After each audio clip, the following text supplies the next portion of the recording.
You showered today. You brushed, you scrubbed, you sprayed on something that smells like a forest, and you still might feel a little gross. So sit with this. By the standard of almost everyone who lived before 1850, you are the cleanest human who has ever existed. Not one of the cleanest. Because for thousands of years, getting clean meant rinsing your mouth with pee, scraping the gunk off your skin with a blade, and soaking in a bath full of strangers. And people loved it. Here's the mistake we make. We think clean has always meant free of germs. It hasn't. For almost all of history, nobody knew germs existed. So clean meant two things: smell nice, look shiny. That's the whole definition. And the methods people invented to get there were completely, gloriously insane. Start with the Romans. They were obsessed with hygiene. They also brushed their teeth with pee. This is not a joke. A Roman poet named Catullus wrote a whole poem mocking a guy for having suspiciously white teeth, because everyone knew the secret. He'd been rinsing his mouth with urine. It was so normal that the Emperor Vespasian taxed it. When his own son called the pee tax disgusting, Vespasian held up a gold coin. He asked if it smelled bad. Then he dropped a line Romans repeated for centuries. Pecunia non olet. Money doesn't stink, and before you judge them, it worked.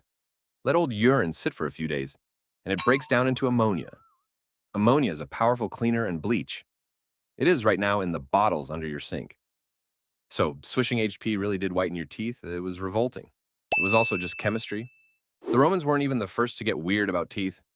The Egyptians made tooth powder from crushed ox hooves, burnt eggshells, and ash. They rubbed it into their gums with a finger. It was so rough it whitened your teeth mostly by sanding them down. And Egyptian priests took it further. They shaved every hair off, head to toe, every couple of days, so lice had nowhere to hide. But here's the part that breaks my brain. Romans did not use soap on their bodies, ever. Instead, they slathered themselves in olive oil, then scraped it all off with a curved blade called a strigil. Oil, sweat, dirt, and dead skin came off in a gray paste. And that paste, scraped off famous athletes and gladiators, was collected, bottled, and sold. As medicine, as face cream. People paid good money to rub gladiator sludge on their faces. So where was soap this whole time? Soap existed.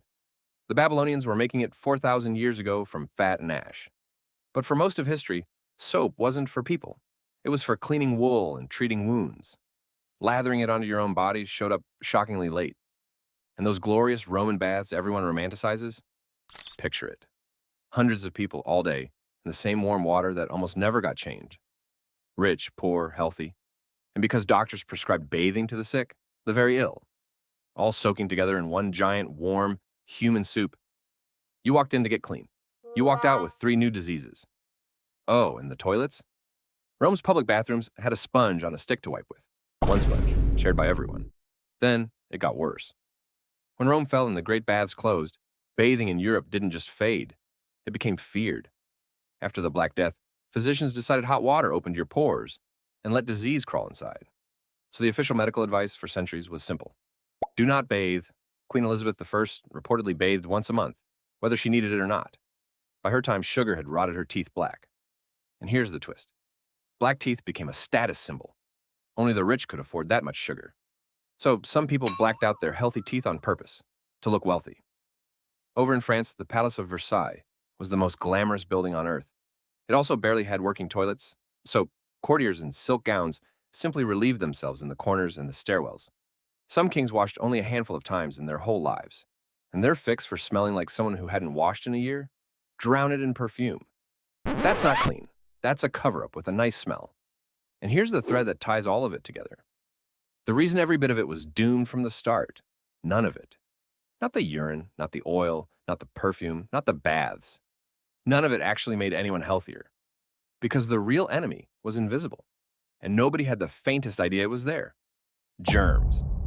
The idea that clean means germ-free is not ancient wisdom. It is about 170 years old. In 1847, a doctor named Ignaz Semmelweis noticed something. When doctors simply washed their hands before delivering babies, far fewer mothers died. He was right. He had stumbled onto one of the most important ideas in the history of human health. And for it, he was mocked, pushed out of his job, and died in an asylum. Nobody believed him. Wash your hands sounded absurd. So every emperor, every genius, every king in a jeweled crown, whoever lived, by our standard, every single one of them was filthy, and they had no idea. So next time you climb out of a hot shower and still feel not quite clean enough, relax. You're cleaner than Julius Caesar, cleaner than every royal in history. You, personally, won. If you enjoy feeling smugly superior to the entire human past, subscribe and stay curious.